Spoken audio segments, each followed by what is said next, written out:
Sir, मेरा नाम सेबा मिर्जा है। मैं कुशलगढ़ बांसवाड़ा से रहने वाली हूँ। ये क्या मांग है?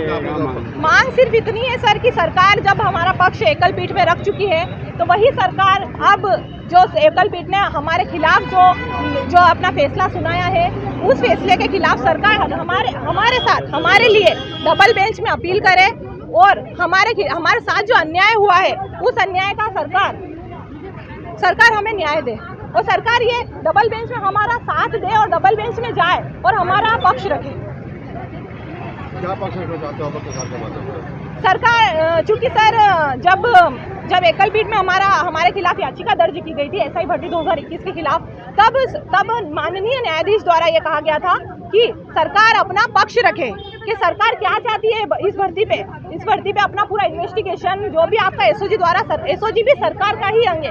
एसओजी द्वारा जो भी इन्वेस्टिगेशन किया गया है, जो भी आपने जो ऑब्जर्व किया है, जो भी चीज़ें आपके पास है, जो भी सबूत है, उसके आधार पे या जो भी आप देखते हैं जो चयनित है, जो ईमानदारी से लगे, जो मेहनती है, उनका सबका पक्ष देखते हो सरकार क्या चाहती है। तो 1 जुलाई 2025 को सरकार ने अपना पक्ष रखा जब न्यायालय में, तब न्यायाधीश ने बिना उस पक्ष का किसी हमारे जो आदेश आया उसमें कोई जिक्र नहीं है। ठीक है, कोई दिक्कत नहीं, न्यायालय है, माननीय न्यायालय की हम बहुत इज्जत करते हैं, हमें उससे कोई दिक्कत नहीं। लेकिन हम ये चाहते हैं कि जब सरकार ने एकल बेंच में हमारे लिए हमारा पक्ष रखा तो अब भी रखे और ये पक्ष रखे कि ये जो चयनित है इस भर्ती को यथावत रखा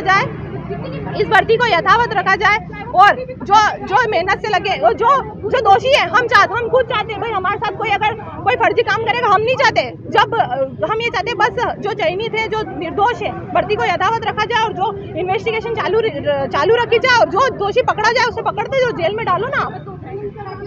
मंत्री बेनीवाल जी, किरोड़ी लाल जी और भी अधिक जो भी इस भर्ती से फेमस होना चाहते हैं उनको एक ही बात कहना चाहती हूँ कि इंस्टाग्राम डाउनलोड करो, रील बनाओ, मुजरे करो, हम घुंघरू दे देते हैं, फेमस हो, हम फेमस करेंगे, हम सब लाइक करेंगे, फेमस हो जाना, नहीं तो ढोलक दे देंगे, बजा लेना, क्योंकि तुम दूसरों का बेरोजगार खाने से तुम्हारे को फुर्सत नहीं मिल रही। फेमस तो होना है, फेमस हो, आराम से हो, घुंघरू देते हैं पहनो, चूड़ियाँ देते हैं पहनो, ये कहना चाहती हूँ मैं।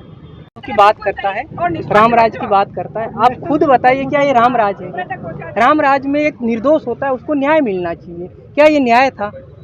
अगर जो दोषी है कुछ लोग हैं, हम मानते हैं उनके खिलाफ कार्रवाई होनी चाहिए थी, हम खुद चाहते हैं, क्योंकि उनके साथ जो लड़के बाहर रह गए उनके साथ अन्याय हुआ, उनकी वजह से वो अंदर आ सकते थे, पर एक झटके में तुम लोगों ने सबको बराबर कर दिया और तुम कहते हो हमने न्याय दे दिया। ये कैसा रामराज है? ये कौन सा अमृत महोत्सव मना रहा देश? हमारे ये समझ में नहीं आ रहा। आज हमारी गरिमा तुमने छीन ली, आदमी इज्जत से जीता है। हम वो किसान कौम के लोग हैं जो ज़मीन से अपना रोटी छीन के निकालते हैं।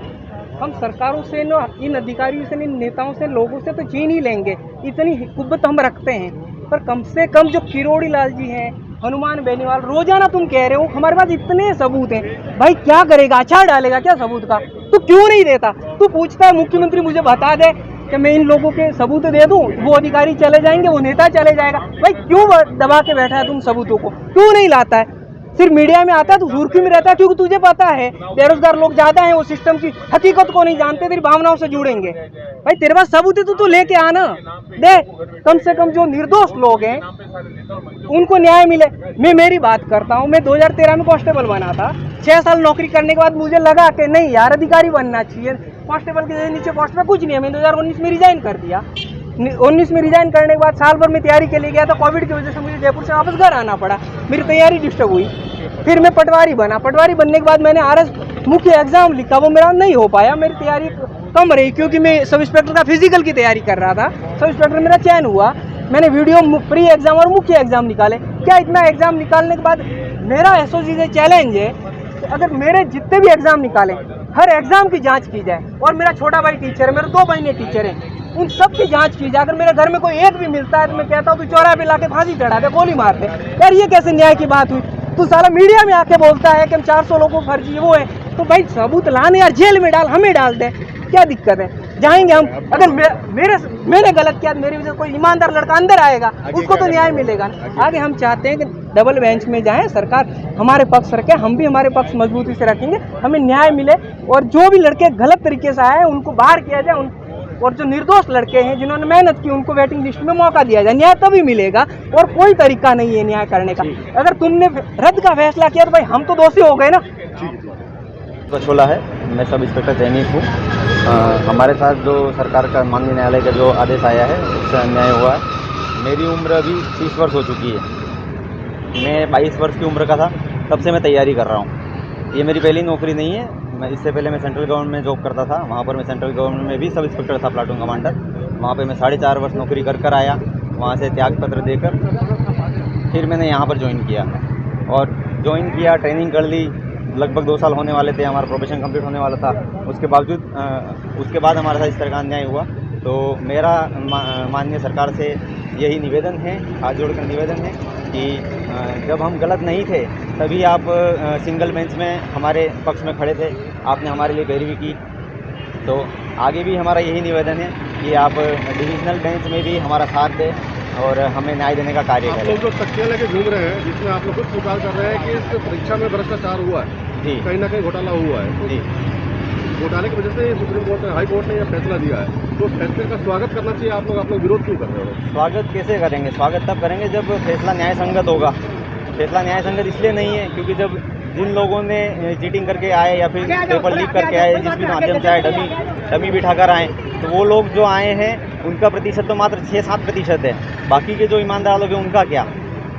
तो 6-7% को आप लोग चिन्हित करके सरकार के हवाले क्यों नहीं कर रहे? बिल्कुल, उनको चिन्हित करके सरकार, अभी तक जो राज्य सरकार ने कार्य किया है बहुत अच्छा कार्य किया है। लगभग 55 लोगों को उन्होंने सलाखों के पीछे भेजा है और ऑलमोस्ट जो जितना भी कचरा आया था वो सारा क्लियर हो चुका है। कुछ लोग ही बचे थे जो जिनको निकालना रहा था, बट माननीय न्यायालय का ये आदेश आ गया और उससे एक झटके में ही हमारा जो सब कुछ था वो सब हमसे छीन लिया गया।